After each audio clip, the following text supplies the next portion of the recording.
I'm currently trying to figure out how to get the product shot at the start, and it's frustrating me, so I'm just trying some shit.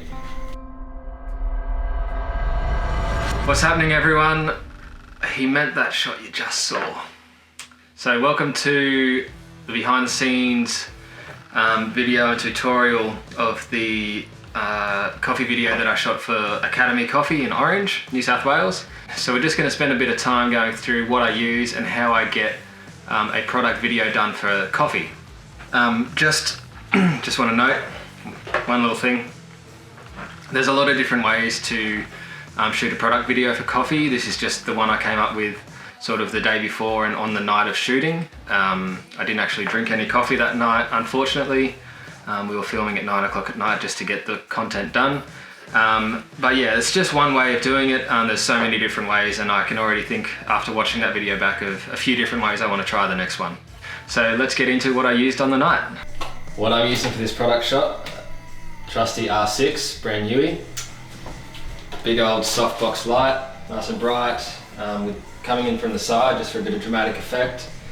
Got my coffee scales, Fellow cup, really good cup, just a little cup just to put the beans in as something to weigh them in, just so it looks a bit cooler. Got the grinder and got the fancy beans from Orange, New South Wales. And I have my notes for my sort of scribble chicken scratch just to keep me on track so I know what I'm trying to shoot.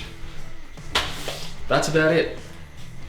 So to talk into a sort of little bit of the process, there's often times you need to change things up, and you know, something might not be working for you in exactly the way you hoped it was going to. So you just got to change things up. I tend to do this quite a bit, and I wanted a particular shot of the coffee spilling out into the camera, and the bag had this seal on it, which is really great for keeping it fresh, but it's not great for a spill shot. So I cut the bag and it looked like this. And because these ones come with a nice seal, blocking the light there, just gonna cut the top off the bag. And just like to note while we're here that this was just filmed in our home kitchen, so you don't need fancy studios and things to get product shots. You can do it in your home kitchen just using a bench and a bit of nice lighting. Rather let it spill out everywhere. Give that one a go. So this is the shot I'm talking about. This is the coffee spill shot. I did get Amy to help me tip the bag over for this one, just to make sure it worked properly, and so that I didn't have to do it 5 times and clean up the beans every single time. But yeah, here it is. So I think we need to talk about dynamic movement. It's something I try and focus on a lot in my videos. There's a few really big influences for me that have given me a bit of advice on how to take better videos so that in post you've got something better to work with. One of the pieces of advice was move your damn feet. Basically, this certain filmmaker shoots pretty much on one prime lens, say for a whole wedding or for a whole product shoot, and it's all about getting the shot and getting in the right place. And he doesn't use zoom lenses. He will just move up and get in your grill and get the shot. So yeah, move your damn feet. And the other piece of advice I was given was make sure something's moving, whether it's you or it's the product. Just make sure something's moving, otherwise it might get a bit boring for the watcher. So you want to keep people engaged.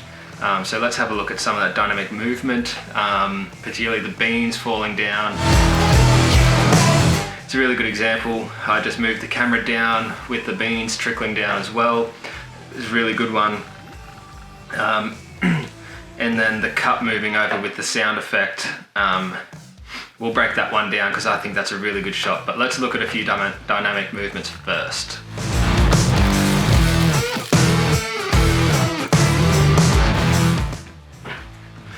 So let's talk, I think it's probably like, for some it might not be a very cool shot, but I think it's a great shot. Let's talk about the cup moving over with my hand,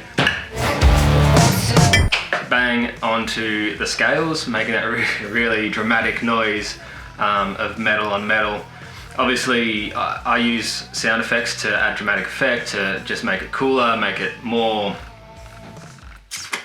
cool. Just makes it cooler. So you'll notice the big into that. I think it's a really cool shot. There's the movement, there's the build up of sort of like air, and then we got the cup landing, which I think it's just bloody cool. So how I did that is like this.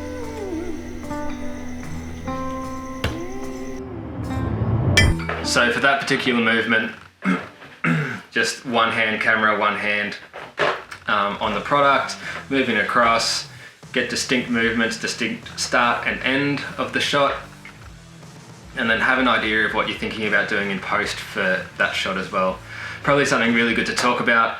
I'm doing this on the fly. I've got the video here on my phone and I'm just watching little bits and pieces and then talking about it. So have an idea of what you want to do in post. You saw at the start I got my chicken scratch notes of what I want to be doing. That's just to keep me on track and make sure I don't miss anything in the shoot. But I'm also thinking about what's going to look cool in post. So, you know, you'll try heaps of things and then they don't pan out.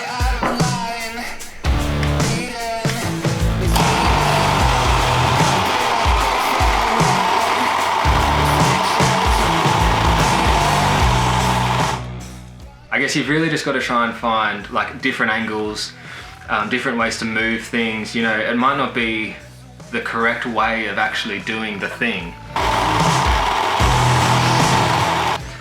So I, as part of the video, thought that it would be a really cool shot to, after this one, I then thought it'd be really cool to put the grinder on and let it grind out and disappear. It didn't have the desired effect because I wanted some beans to bounce around, but this grinder is just a bit too efficient and it just sort of ground them down. But what I didn't do was I didn't put anything underneath to catch the grind. So Amy laughed at me and asked me if I was doing it the wrong way. Yes, I was. But that's okay. You got to try these things and you learn every single time you do a shoot. I've made so many coffees in my life. And I'm, you know, can still muck something up like that. But that's alright because it's not in the final shoot and no one sees it. What else we got in this video? 2 seconds. Oh yeah, this one. So the filter toss was really cool. I got Amy to throw it. So it took us 5 or 6 turns for the filter to land where it needed to, but I think it got the desired effect. I don't think I managed to get as much in focus as I wanted to, but it was still a cool looking shot, and you know, we got to shout Kobe and all those sorts of great things. Yeah, so just a little fun shot for me and Amy in there for that one. So that's it, sort of just moving through the dynamic stuff. That gives you a bit of an idea of what I might do on a shoot for product. Every shoot's different, every videographer's different, and I'm always trying to do new things. I'm always thinking about how to make something even cooler than it already is, and how to, you know, gauge people, like how to get people's interest in that video. You know, 30 seconds. You know, not many people will concentrate on something for 30 seconds when they're scrolling through Instagram at the moment these days. So, yeah, trying to grab someone's attention quick enough in the first 5 seconds that they'll hold on is something I'm always striving to try and do. You'll notice I've got a logo coming. I'm very excited to show everyone that. That's coming soon. But that's pretty much what it looks like if you were standing in the kitchen with me on a product shoot. So I hope you enjoyed it. Share it around if you like, and I can't wait to do the next one with you. Peace.